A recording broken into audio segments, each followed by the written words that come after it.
Hello, I'm Jake Rubin, and I'm here to talk to you about the consequences of the attribution theory with you for my communications final. Okay, so I wanted to start off by saying, have you ever felt mistreated by the people at your workplace or with while meeting new people or with your family and friends? Well, if you have, looking at it, most people have and been in that situation for you, so you're not alone actually.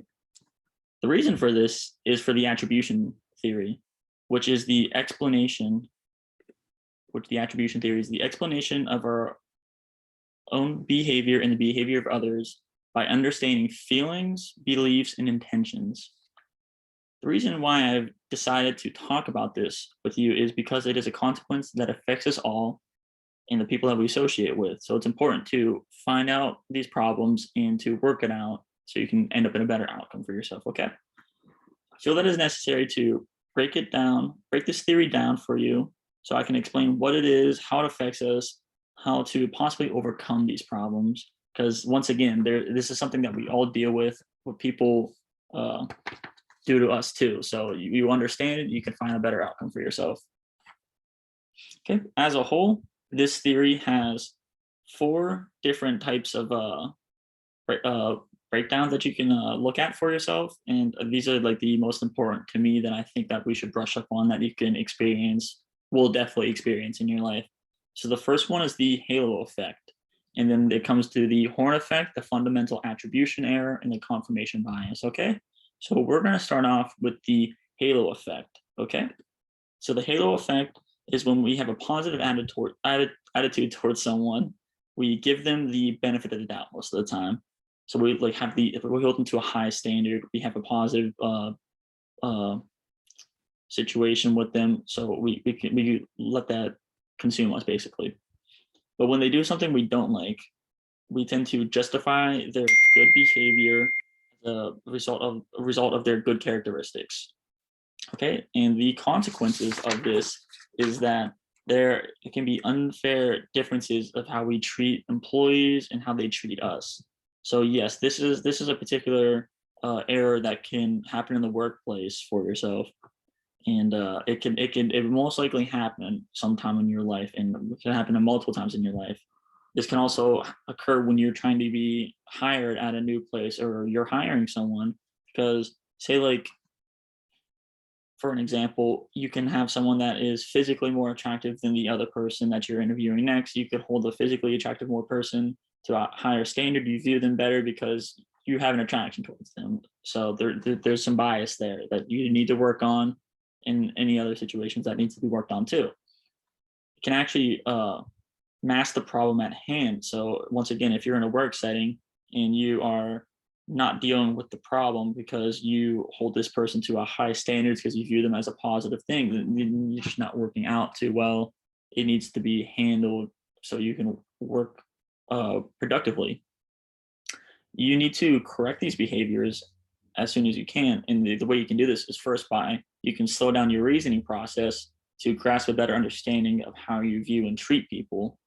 The second, you can recognize what is at risk and aware of each situation. So once you're aware of each situation, you can understand it better and to figure out what to actually in the proper thing to do in that situation. Okay, so that's the halo effect. The next is the horn effect, which is when we believe that the bad behavior of someone we view in a negative ways due to the negative characteristics. And when they do something positive out of characteristics for them, so it's just not something that they're used to, that's something that's not going to stick for them. The consequences of the horn effect is that it affects accurate decision making. So, like, it affects your memory. If you can't form a new memory on a person that you view in a negative way, so that's always just going to be coming into effect for you. So it needs to be altered. Another thing is that the concept restricts accurate thinking of people around us. So those are the consequences. They need to be worked on for yourself. So to correct this behavior, you need to remember that people are complex in life and that there are so many things that people go through. It's important to remember that there are so many things going on in a person's life, not just what you're seeing. So then that would help you figure out these consequences with people that you might have a negative attitude towards. You need to challenge your first impression, because just because you have a bad first impression with someone doesn't mean the next ones are going to be like that for yourself. So you really need to move past this and work on it all. Okay. And then only consider the facts. Do not listen to gossip in the workplace. Don't hear a bunch of things and just believe that. Only believe what you've seen and heard firsthand. This would help, and it's important too. If there is a situation where it's a negative situation, you need to talk to people. That's usually like the best situation for yourself. Be respectful too. You need to be responsible. Okay. So that is the horn effects. The next is the fundamental attribution error, which is the result of our biases and the limitations of our own perception. And this tends to be overestimated in internal and underestimated in external. So these two factors, the internal and external causes, both come hand in hand to each other. So you need to understand that there's both these factors affecting people. So the consequences of this is that the error limits the perception of the people you work with or associate with. So you hold this negative belief on them, and it just it will restrict you from doing anything that you need to do, which actually leads me to my next consequence, because it restricts teamwork. Because if you have a negative view with someone that you're working with, it can restrict you and that person working together, and it would just make working way worse for yourself. So you would not want to do this, and you need to work towards talking with this person, working it out, so it's just work flows better for yourself. To correct this behavior, you need to consider relevant past situations. So once again, like only what you know, not gossip. You need to form your own perception of these people and not what you've heard. And you got to remember that there are multiple situations for a person's behavior. So just because someone's having a bad day doesn't mean you need to judge them on that. Just you have to consider that there could be many factors going on in a person's life. So if someone is mistreating you in that situation, talk to them. That's the best way you can handle it for yourself. And because most people would be open to talk about it, and if not, then hopefully you can resolve it some other way. Once again, you need to be rational with dealing with negative behavior, and should try to work towards a better outcome with the people you're working with. Okay, so that is the fundamental attribution error. The next is confirmation bias, which is it's when we explain their subsequent behavior based on the conclusion that we already have stored in our memory. So this one particularly focuses on past memory instead of like present memory. So the consequences of this is that it prevents us from looking at the situation objectively. You're not looking at what is at hand, what you're dealing with now. You're just really focused on what has happened in the past. You're letting that come in to play with how you're supposed to handle things, and it should be worked out on, and you need to work towards a better solution with you and the person you're with. And yes, this could be in a work setting, this could be a friend or family, this could be someone you're meeting with. There's many different situations where this can be used.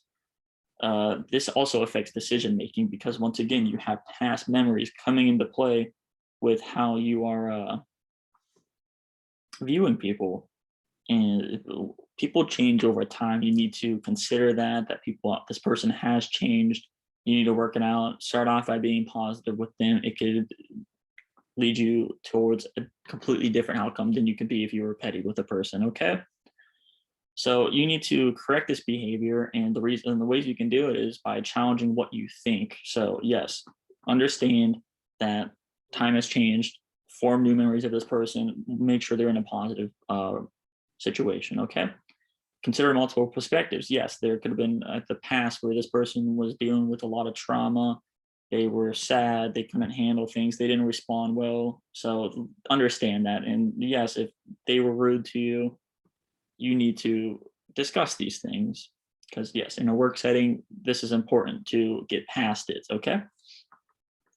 And then to discuss thoughts with others, you need to talk about your problems in a respectable manner, and work towards the better outcome for yourself. Okay. So that's the confirmation bias. So overall, it's important to work on all these errors to establish the best possible outcome for yourself, okay?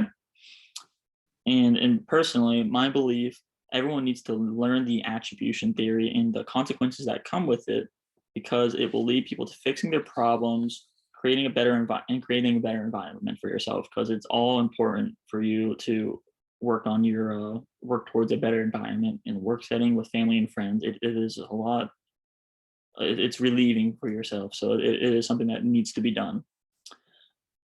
Once you learn the attribution theory and you break it down, you could find these problems. So pretty much the halo effect, the horn effect, a fundamental attribution error, confirmation bias. Once you figure those out and break them down, you can find that each of those problems have a solution. And it can be difficult at times at first, possibly, but you can work towards them. And once you do, it'll end you up in a better situation. And this will help you become more self-aware, become rational, grasp a better understanding of what person is dealing with in life. So with this information I have provided you, you should reconsider how you view and treat people in the work setting, family, or friends, or when you're meeting someone new, okay?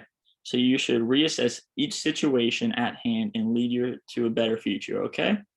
Okay, I'm Jake Rubin. I hope you enjoyed my presentation and have a good one.